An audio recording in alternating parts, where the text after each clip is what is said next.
नमस्कार जी, मैं Shifali secret of your life programme में आपका तहे दिल से स्वागत करती हूँ। एक बार फिर से आपके सामने हाजिर हैं और आज शो भी ऐसा होगा, बात भी ऐसी बात पर करनी है कि आप सब कहेंगे कि इसकी ज़रूरत तो बहुत ज़्यादा थी।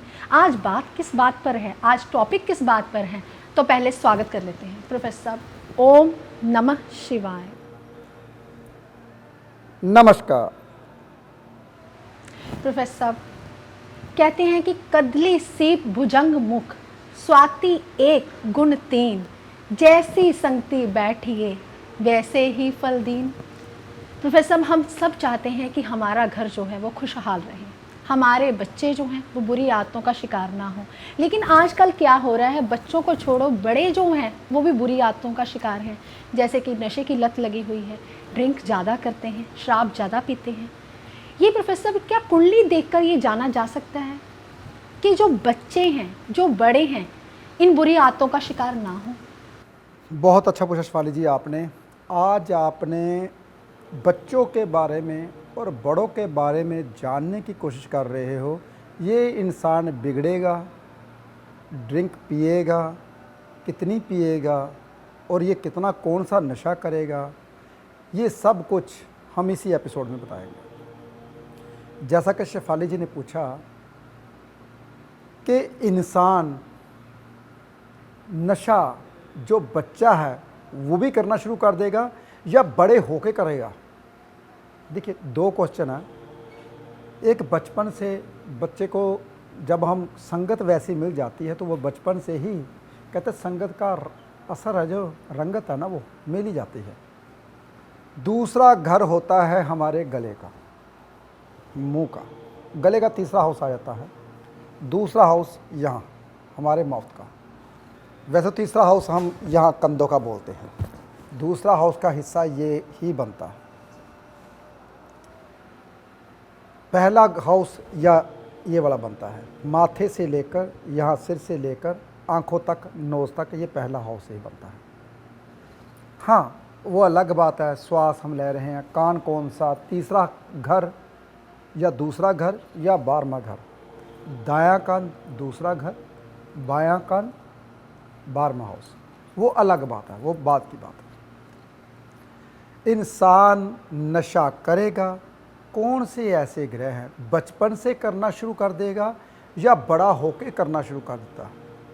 ऐसे कौन से ग्रह होते हैं जो इंसान बड़े होकर करना शुरू करते हैं या बचपन से शुरू करते हैं? सबसे पहले एक जान लीजिए, आप सबको पता नहीं होता, हम उसके बारे में कभी सोचते भी नहीं है, ये बाद में देखते हैं। जितने भी पूरे ज्योतिषी हैं जो मैं बात बोलने वाला हूँ वो बाद में देखते हैं जी। सबसे पहले कुंडली देखते हैं। अरे भाई, कुंडली तो लिखा के आ गया बचपन से, वो तो लिखा के आ गया। दूसरे घर में शनि बैठा है, ऐसा बच्चा नशे करना शुरू कर सकता है। राहु लगन में आ जाए तो नशे करने शुरू कर देता है, पहले घर में आ जाए तो। दूसरे घर में राहु आ जाए, अष्टम में राहु आ जाए, धुएं वाले नशे करने शुरू कर देता है। अष्टम में राहु आ जाए, 8 हाउस में। चलो, ये तो बातें हैं, अगर जन्म कुंडली में ऐसे ग्रह हो तो नशे करने शुरू कर देता है। लेकिन कब करता है, यहाँ पे सवाल उठता है। जब उसका टाइम आता है उस ग्रह का, यानी कि दशा महादशा, जब तक ये जागृत नहीं होती। मान लीजिए अष्टम में राहु बैठा है, बंदा बहुत अच्छा है, गुरु की महादशा चल रही है, शनि की महादशा चल रही है, तो वो इंसान कभी नशा नहीं करेगा क्योंकि गुरु की महादशा चल गई, भगवान का नाम लेने वाला। हाँ, कई दफ़ा ये होता है, अगर गुरु पीड़ित हो रहा हो, राहु के साथ बैठ जाए, बुध के साथ बैठ जाए, चुप कर जाए, गुरु चुप कर जाता है, बोलता नहीं, उस दिशा में जब कभी गुरु की दिशा आती है तब भी इंसान नशा करना शुरू कर देता है। जब कभी गुरु की महादशा भी आती है तो, जब गुरु चुप हो तो। अब आई बात, नशे करने कैसे शुरू करता है? जब उसकी दशा महादशा आती है। कहते हैं राहु लगन में आ जाए, राहु लगन में आ जाए तो इंसान कहता है, दिमाग घुमाता है, अपना नशे करने शुरू करता है, यार ये भी टेस्ट करके देखूँ, ये भी टेस्ट करके देखूँ। तर्कशील होता है, किसी के ऊपर भरोसा नहीं करता, अरे ये बंदा ऐसा नहीं है, दिमाग एक्स्ट्रा ऑलरेडी घुमाता है, तो ऐसा बंदा नशे करने शुरू कर देता है। शनिदेव दूसरे घर में आ जाए, अल्कोहल पीने का शौकीन बन जाता है, शराब पीने का शौकीन बन जाता है। शनिदेव अष्टम में आ जाए तो भी शराब पीना शुरू कर देता है। देखिए, वैसे जो बुध के लगन वाले इंसान होते हैं वो नशा बहुत कम करते हैं, उनको नशा पचता भी नहीं है। दिमाग जो बुद्धि के कार का, बुध के लगन वाले। और बच्चे कब बिगड़ते हैं? जब कभी बच्चों की एज में, यानी कि 14 साल की एज में राहु की महादशा या अंतर्दशा आ जाए तो सबसे, मैंने पिछले एपिसोड में बताया था कि इंसान बिना डेट ऑफ बर्थ के इंसान को कैसे संभलना चाहिए जी। या कैसे जानना चाहिए। उसमें मैंने बताया था 14 साल की एज में जो एज होती है वो अग्नि की होती है। जी बिल्कुल। जितने भी गलत काम हैं वो इंसान करता है, बच्चा करता है। 14 से लेकर 21 तक फुल असर रहता है। और जितने उल्टे काम हैं, सीधे काम, सभी वे इसी एज में करता है। उस एज में अगर कहीं राहु की महादशा या अंतर्दशा आ जाए तो नशे करता है, बिगड़ता है, दूसरों को तंग करता है। जी प्रोफेसर साहब, अभी आपने बताया कि 14 साल से लेकर 21 साल की एज में इंसान जो है, जो बच्चा है, वो अग्नि की उम्र का होता है तो नशे करने शुरू कर सकता है। तो प्रोफेसर फिर इस एज में क्या इंसान को कुंडली दिखा लेनी चाहिए? शेफाली जी, कुंडली तो हर साल ही दिखानी चाहिए। जी प्रोफेसर साहब, अगर आप पिछले एपिसोड में जाएं तो आप कहते हैं, मैं वही बात पूरी करने वाला था शेफाली जी जी, कि 12 साल तक, 13 साल तक जितना भी असर होता है वो माँ बाप की कुंडली असर करती जी है। बिल्कुल, मैं बात पूरी करने वाला था। जी। कुंडली हर दफ़ा हर साल दिखानी चाहिए, लेकिन बच्चों की कुंडली तभी दिखानी चाहिए अगर बच्चे को प्रॉब्लम आ रही है, अगर बच्चा पढ़ाई नहीं कर रहा, अगर बच्चा आपका कहना नहीं मान रहा, बहुत ज़िद्दी है, तब दिखानी चाहिए। नहीं तो 12-13 साल तक बच्चे की कुंडली दिखाने की ज़रूरत नहीं होती। माँ बाप के ग्रह ही बच्चे के ऊपर असर करते हैं। ये मैंने आज से 200 एपिसोड या 300 एपिसोड पीछे बोला था कि बच्चे की कुंडली नहीं दिखानी चाहिए। लेकिन वहाँ पे मैंने ये भी बोला था, अगर बच्चा तंग कर रहा है, परेशान करता है, बाहर भागता है, फिर उस शर्त में पढ़ाई नहीं करता, उस शर्त में आप बच्चे की कुंडली दिखा सकते हो। ऐसे ही नहीं कुंडलियाँ लेकर भागना। जी, ये बात थी। जी बिल्कुल। जी शिवाली जी, जब कभी 14 साल की एज आती है बच्चे की तो कुंडली जरूर दिखानी चाहिए। ये अग्नि की एज होती है। जितने भी बच्चे उल्टे सीधे काम करते हैं, बिगड़ते हैं, 14 साल की एज के बाद ही सब कुछ होता है। जी बिल्कुल। और राहु अगर कहीं लगन में आ जाए, फिर दोबारा सुनिए, दूसरे घर में आ जाए, अष्टम में आ जाए, तो ऐसे बंदे नशा करना शुरू कर देते हैं। हाँ, अगर कहीं दृष्टि पड़ रही हो, जैसे कि पंचम दृष्टि से दूसरे घर को देख रहा हो, तब भी नशे की लत नहीं लगती, शौक होता है, मैं ये भी कर लेता हूँ, शौक। राहु छठे में आ जाए, दूसरे घर को देखे, शौक होता है। वो बंदे नशे की लत नहीं लगती, शौक होता है उनको, जैसे कई इंसान करते हैं, बड़े बड़े इंसान करते हैं शौक के तौर पे। तो राहु की पंचम और 9वीं दृष्टि शौक पैदा करती है, 7वीं दृष्टि लत पैदा करती है। जी, मैंने फिर बताया, हमारा जो एपिसोड होता है वो गूढ़ रहस्य का एपिसोड है। एक एक दृष्टि का बहुत बड़ा महत्व है। जैसे कि मान लीजिए गुरुदेव की पंचम दृष्टि और गुरुदेव की 7वीं दृष्टि और गुरुदेव की 9वीं दृष्टि, बहुत बड़ा महत्व है। कौन सी दृष्टि ज़्यादा वर्क करती है? देवता बनाती है और पढ़ाई करवाती है, ज़्यादा पढ़ाई कराती है 9वीं दृष्टि। जी, धार्मिक बनाती है पंचम दृष्टि, 7वीं दृष्टि उसको सुधारती है, बंदा बनाती है। देखिए, आपको दृष्टियों के बारे में, हाँ गुरु देख रहा है तो ऐसा, गुरु की दृष्टि तो किताब में एक ही लिखी है, लेकिन पंचम दृष्टि क्या करती है?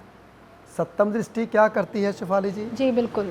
नौवीं दृष्टि क्या करती है? जी, आज बहुत बड़ा खुलासा कर दिया आपने दृष्टियों के बारे में, क्योंकि मुझे लगता है कि बहुत सारे जोशी ऐसे देखते हैं कि पंचम दृष्टि पड़ रही है, सप्तम पड़ रही है, ये नौवीं पड़ रही है, लेकिन ये कोई भी नहीं जानता कि कौन सी दृष्टि जो है वो कौन सा फल दे रही है। शेफाली जी, साइंटिफिक रीजन से समझा देता हूँ मैं। जी बिल्कुल। जैसे कि मेरा सामने एडिटर बैठा है, कैमरामैन बैठा है जी। विक्रम, ये मैं स्वाभाविक कैमरे को भी देख रहा हूँ, सप्तम दृष्टि से देख रहा जी हूँ। बिल्कुल। बहुत ध्यान से सुनिए शेफाली जी। जी बिल्कुल।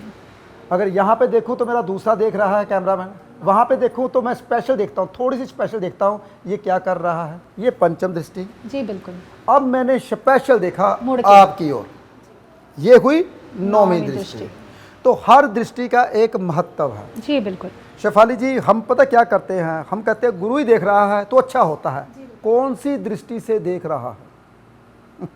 वो पढ़ाने की दृष्टि से देख रहा है, बंदा बनाने की दृष्टि से देख रहा है, या धर्म गुरु बनाने की दृष्टि से देख रहा है? अगर गुरु वहां पे बैठ जाए तो गुरु नहीं बनता।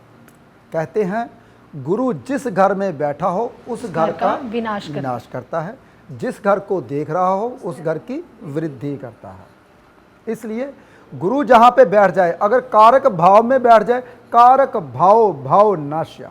अब इसके ऊपर भी मैं साइंटिफिक रीजन से समझाता हूं। ऐसी बातें पूरी दुनिया में किसी किताब में नहीं है जो मैं बता रहा हूं। हाँ, ये जरूर बताया होता है कारक भाव भाव नाश्य, लेकिन इसका मतलब साइंटिफिक रीजन से अब सुनिए। मान लीजिए मैं बड़ी फैक्ट्री का मालिक हूँ, मैं अपने घर में बैठा हुआ हूँ, ये मेरा घर ही अभी, मैं घर पे बैठ गया, अपने फैक्ट्री पे गया ही नहीं, अपने घर पे बैठ गया ना। ये मेरा घर है, मैं अपने घर पे बैठ गया, काम पे तो गया ही नहीं, सर्कल तो बनाया ही नहीं मैंने, तो मैं इस घर का नाश कर रहा हूँ। इस मेंटेनेंस कहाँ से होगी, कमाई कहाँ से आएगी भाई? घर में बैठ के तो कमाई करने रहे, और इतना तामझाम कहाँ से शुरू होगा? होगा ही नहीं। कारक भाव भाव नाश्या, जिस घर का जो करता धरता घर का मालिक होता है, अगर वहीं पे आकर बैठ जाए तो वृद्धि नहीं होती। बहुत ध्यान से सुनिए, मैं फिर दोबारा बताता हूँ।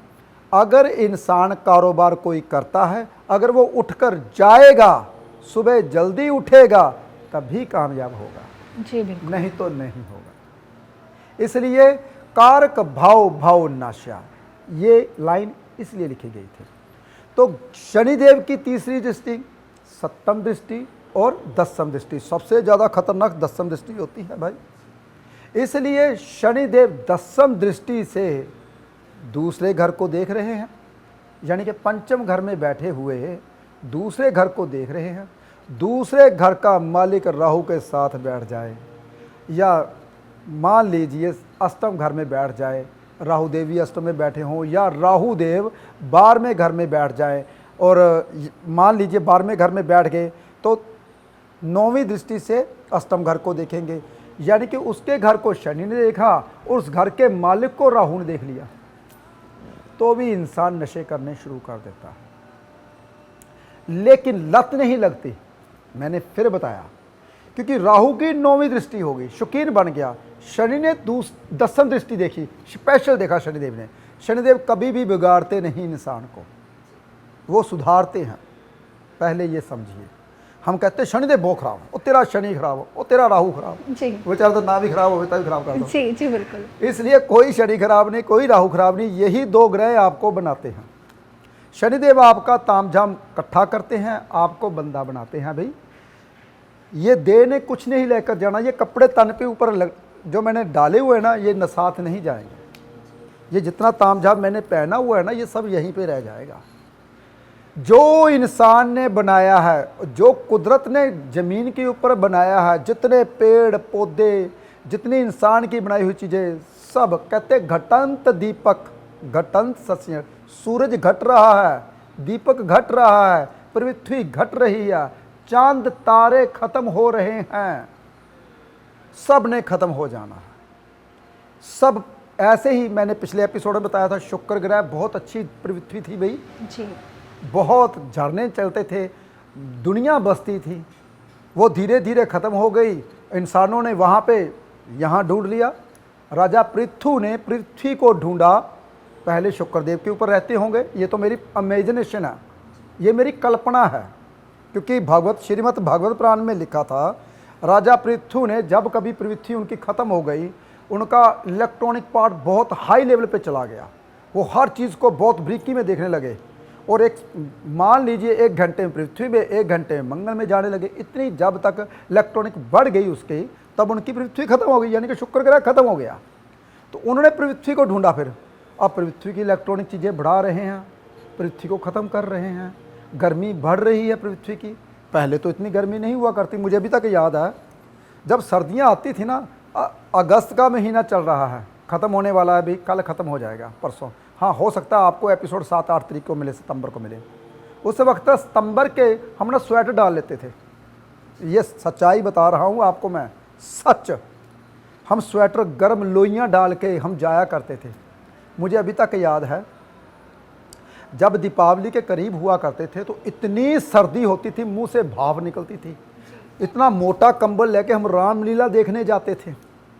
वो इतनी गर्मी बढ़ गई, अब वो भाप निकलनी ही ख़त्म हो गई। वो दिसंबर के महीने थोड़ी सी निकलती है, 15 दिसंबर को लेकर 15 जनवरी तक बस 1 महीने की सर्दी रह गई। आप देखो कितना कुछ ख़त्म कर दिया अपने पौधे, पेड़ पौधे काट के। चलो मेरी बात फिर आगे चलेगी, पीछे आता हूँ नशे में, नहीं तो फिर बोलेंगे प्रोफेसर फिर आगे चलेंगे।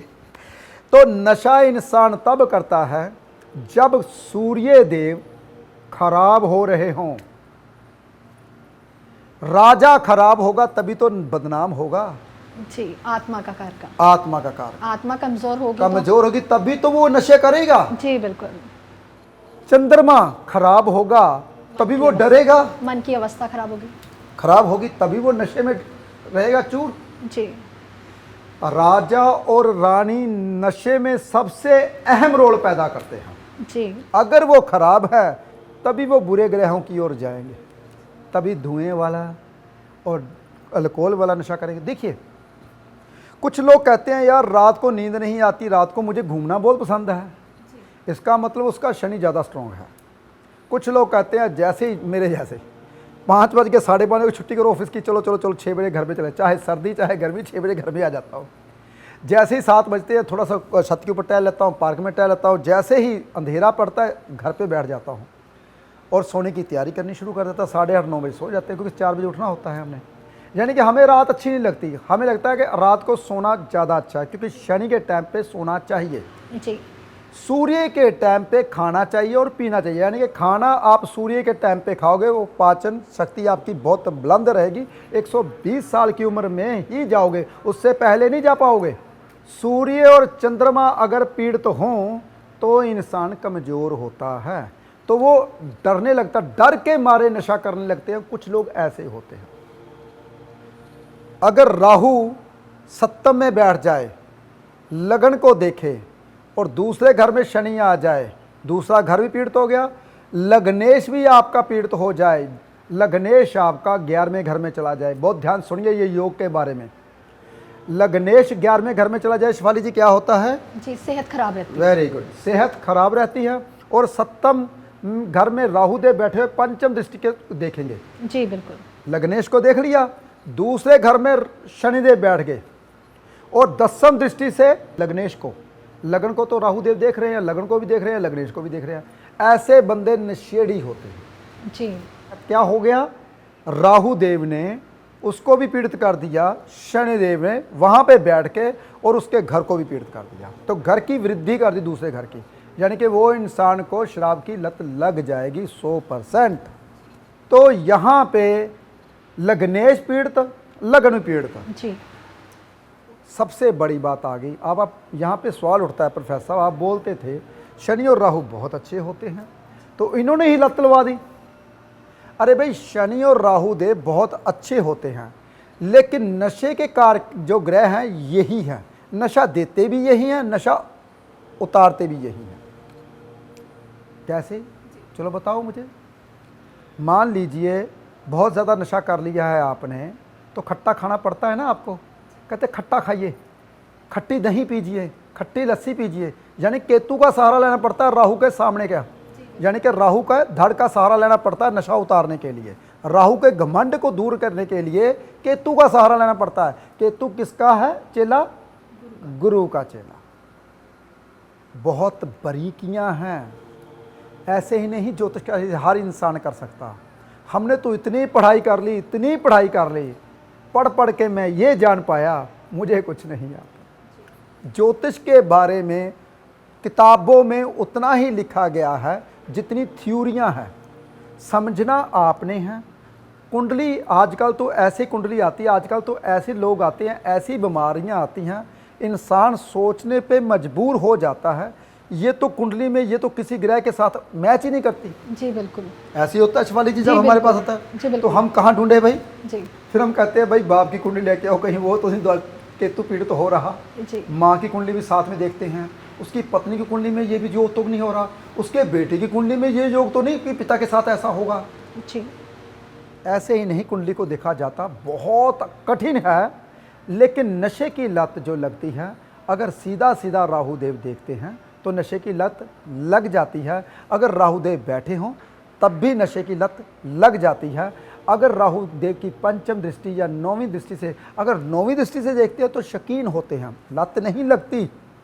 ऐसे ही दृष्टियों का बहुत बड़ा संबंध है। समझिए कौन सी दृष्टि से किसको देख रहे हैं। जी प्रोफेसर साहब, अभी आपने बताया कि हमें जो है प्रैक्टिस करनी पड़ती है। कहते हैं कि practice makes a man perfect. कहते हैं कि ज्योतिष पढ़ने से ज्योतिष नहीं आती, जितना हम अभ्यास करते जाएंगे उतनी ज़्यादा हमें जो है ज्योतिष आ जाएगी। प्रोफेसर साहब, अभी आपने बताया कि जो नशे की लत है इन ग्रहों के कारण लगती है। लेकिन प्रोफेसर साहब, जो बच्चे कहना नहीं मानते, माँ बाप के कहने में नहीं है, माँ बाप को उल्टा जवाब देते हैं, कई बच्चे तो ऐसे देखे गए हैं प्रोफेसर साहब जो माँ बाप को पीटते तक हैं, तो उनके लिए हम क्या ऐसा उपाय कर सकते हैं? शिफाली जी, उनका लगन बहुत स्ट्रॉन्ग होता है। जी बुरे ग्रह उसके बहुत ज़्यादा स्ट्रॉन्ग होते हैं। जी अच्छे ग्रह कमज़ोर हो जाते हैं। अच्छे ग्रह कौन कौन से हैं? सूर्य, गुरु, चंद्र, बुध, शुक्र, मंगल, ये सब अच्छे ग्रह हैं। मंगल और सूर्य को हम करूर ग्रह बोलते हैं। करूर इसलिए क्योंकि वो दंड देने से परहेज़ नहीं करते, क्योंकि जब इंसान गलती करता है तो सबसे पहले मंगल ही दंड देता है, सूर्य ही दंड देते हैं। तो जब बच्चे के अच्छे ग्रह कमज़ोर हो जाए, बुरे ग्रह स्ट्रॉन्ग हो जाए, तो ऐसे बच्चे हठी हो जाते हैं, जी जिद्दी हो जाते हैं, और ऐसे बच्चे किसी को कुछ नहीं समझते। राहु लगन में आ जाए, बंदा कहता है मेरे से ज़्यादा नॉलेज है ही नहीं किसी को। जी हर बात का जवाब। हर बात का जवाब होता है उसके जी पास। बिल्कुल। और लगन कहीं स्ट्रॉन्ग होकर बैठ जाए राहु के साथ, बुध के साथ राहु बैठ जाए, लगन को शनिदेव देख रहे हों, या लगन क्रूर ग्रह या पापी ग्रह के साथ पीड़ित हो रहा हो, तभी दूसरों के ऊपर धौंस जमाकर वो राज करने की कोशिश करते हैं। तो ऐसे बच्चे को क्या करना चाहिए? जब छोटे बच्चे हों तो छोटे बचपन से ही कच्चे दूध की मालिश करके नहलाना शुरू कर दें। इससे क्या होता है? इससे बच्चे का चंद्रमा स्ट्रॉन्ग होना शुरू हो जाता है, माँ का कहना मानना शुरू कर देता है। तो धीरे धीरे चंद्रमा जैसे जैसे स्ट्रॉन्ग होता है, आपको पता नहीं है, जब कभी शनिदेव खराब हो रहे हों, शिफाली जी, जब कभी राहुदेव खराब हो रहे हों, जी बिल्कुल। जब कभी केतु देव खराब हो रहे हों, जी जब कभी सूर्य देव खराब हो रहे हों, मंगल देव खराब हो रहे हों, तो एक अकेला चंद्र ग्रह का उपाय करने से सभी ग्रह ठीक हो जाते हैं। क्योंकि चंद्र क्या है? माँ।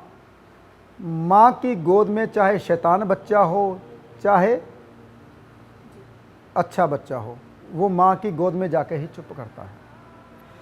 तो चंद्र का उपाय करना चाहिए। चंद्र दूध की मालिश करके नहलाना सोमवार के सोमवार। अगर बच्चा बड़ा हो गया है तो सफ़ेद चंदन का तिलक माथे के ऊपर लगाए, जिससे बच्चे शरारता ना करें। जी प्रोफेसर साहब, अभी हमने बात की कि बच्चे जो नॉटी हो जाते हैं, जो शरारती हो जाते हैं, माँ बाप का कहना नहीं मानते। लेकिन सबसे बड़ा आज का सवाल मेरा प्रोफेसर साहब, अभी आपने ग्रहों के बारे में बताया, ग्रहों की स्थिति के बारे में बताया, ग्रहों की बदलती चाल के बारे में बताया, लेकिन मैं चाहती हूँ जाते जाते आप नशे के ऊपर एक उपाय दीजिए कि बच्चा जो है नशा ना करे। शिफाली जी, बहुत आसान उपाय। जी जब बच्चा छोटा हो, सर्दियों में केसर का दूध पिलाइए। जी बच्चा नशा कभी नहीं करेगा, बड़े होके भी नहीं करेगा। जी लेकिन सर्दियाँ जी गर्मियों में मत पिलाना, पीलिया ना हो जाए, जी बिल्कुल। गर्मी पड़ जाती है। केसर का दूध पिलाने से हमारे गले में गुरु का वास हो जाता है, उसको नशा पचता ही नहीं। वो जब करने की कोशिश करेगा उल्टी आ जाएगी, वो बच्चा भागेगा। और कहते हैं जब कभी बड़ा इंसान नशा कर रहा हो तो केसर का तिलक जुबान के ऊपर लगाए। ये केसर का तिलक जुबान के ऊपर लगाना, लेकिन चाहे गर्मियों में लगा सकते हो, थोड़ा केसर लगा सकते हो। जुबान के ऊपर केसर का तिलक लगाने से नशे की लत छूट जाती है, चाहे जितनी बड़ी लत लगी हो। लेकिन अब मैंने उपाय बता दिया। अगर बताने वाले की आत्मा शुद्ध होती है, सुनने वाले की आत्मा शुद्ध होती है, तब भी उपाय काम करता है। नहीं तो बड़े बड़े ग्रह भी चुप कर जाते हैं राहु के आगे, यानी कि शैतान के आगे। शैतानी दिमाग किसका होता है? जो तर्क ढूंढता है हर तरफ, यहाँ तो कुछ मिला नहीं, यहाँ कुछ मिला नहीं, ये हो नहीं सकता, सूर्य तो रोशनी नहीं देता। तर्क का क्या है? वो तो ये कहेगा ना मेरी आंख से रोशनी निकलती है, सूर्य की रोशनी नहीं, मेरी आंख से रोशनी, तभी मैं देख पाता हूँ। अब मैं आंखें बंद कर देता हूँ, सूर्य की रोशनी तो मेरे अंदर आ ही नहीं रही। तर्क इंसान का कुछ नहीं कर सकते। वो तो ये बोलेगा मैं तो ज़िंदा रहता हूँ, मुझे पता नहीं ऑक्सीजन से, मैं तो कार्बन डाइऑक्साइड से भी जिंदा रहता हूँ, कमरे में तो कार्बन डाइऑक्साइड होती है, मैं तो कमरे में बैठा रहता हूँ। तर्क इंसान के साथ जो इंसान दिमाग घुमाते हैं, जो इंसान की आत्मा अच्छी नहीं होती, वो इंसान के ऊपर कभी भी उपाय काम नहीं करते। लेकिन जो उपाय बता रहा है उसकी आत्मा पवित्र होनी चाहिए, वो दूसरों का भला करने में सक्षम होना चाहिए। अगर वो दूसरों का भला करता है तभी दूसरों का भला होता है, नहीं तो कोई दुनिया का इंसान किसी का भला नहीं कर सकता। जी प्रोफेसर साहब, आज आपने बहुत अच्छा बताया, हमें नशे की लत छुड़वाने के लिए उपाय भी बताए, और जो बच्चे शरारती हैं उनको क्या उपाय करने चाहिए, ये सारा आज आपने इस वीडियो में हमें बताया। ज्योतिष एक विज्ञान है, अंधविश्वास नहीं है, इसलिए आप ज़्यादा से ज़्यादा लोगों तक हमारा एपिसोड शेयर कीजिए, ताकि जिन लोगों को इस एपिसोड की ज़रूरत है वो इस एपिसोड को देखकर अपनी ज़िंदगी को संवार सकें। हम जल्दी ही अगले एपिसोड में मिलेंगे। फ़िलहाल आज के लिए इतना ही। ओम नमः शिवाय।